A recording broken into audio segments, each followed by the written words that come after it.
Hello বন্ধুরা, কেমন আছো সবাই? আশা করি তোমরা সবাই খুব ভালো সুস্থ আছো। তো আজকে প্রধানের মিউজিক লঞ্চ হচ্ছে, তোমরা সকলেই জানো।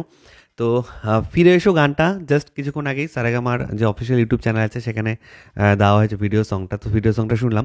এর আগে একটা রোমান্টিক নাম্বার বেরিয়েছিল, সেটা নিয়ে কথা বলা হয়নি, একটু ব্যস্ত ছিলাম। তো সেই রোমান্টিক নাম্বারটা আগে একটু বলে দিচ্ছি। সেটা হচ্ছে, দেখো গানটা শুনতে খুব ভালো লাগছে। শ্রেয়া ঘোষাল প্যাপন ওই গানটা গেয়েছিল, এবং যে পিকচারাইজেশনটা নো ডাউট, যেহেতু নর্থ বেঙ্গলের কিছু সিনস মানে ন্যাচারাল জিনিসপত্র তো দেখতে স্ক্রিনে খুব ভালো লাগে। তবে এই গানটার মেন ফোকাস যেটা ছিল যে দেব এবং সৌমিত্রের সাথে যে কেমিস্ট্রিটা দেখানো হবে, সেখানে আমার মনে হয় যে এজ ডিফারেন্সটা একটু চোখে পড়ছে আমাদের। ইটস ওকে, কারণ এজ ডিফারেন্সে অনেকেরই বিয়ে হয়, হয়।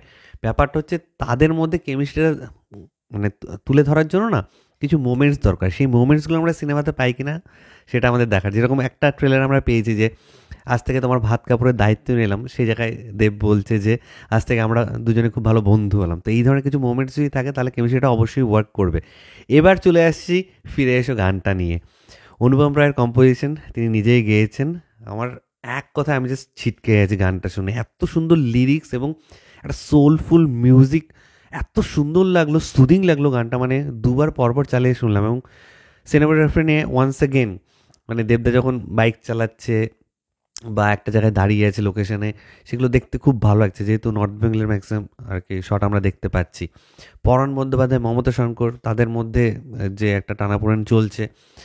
তারপর দেব সোহমের মধ্যে কিছু ইমোশনাল মোমেন্টস আমাদেরকে দেখানো হয়েছে। সোহমের সাথে তার মেয়ের ইমোশনাল কিছু মোমেন্টস আমাদেরকে দেখানো হয়েছে। তো খুবই ইমোশনাল একটা সং, এবং সেই মোমেন্টসগুলোকে কিন্তু ক্লিপিংসে ইউজ করেছে। তো ওভারঅল কিন্তু গানটা সত্যি খুব ভালো লেগেছে আমার। ফিরে এসো গানটা মানে লুপে চালিয়ে শোনার মতন একটা গান। এবং অনুপম রায়ের কম্পোজিশন, দেখো এতদিন ধরে সে কম্পোজ করে আসছে। হ্যাঁ, তার প্যাটার্ন অফ মিউজিকটা হয়তো রিপিটেটিভ, কিন্তু তার লিরিক্স অসাধারণ। এবং যখনই নতুন কোনো গান আসে সেটা কিন্তু আমরা বেশ কিছুদিন বারবার শুনি।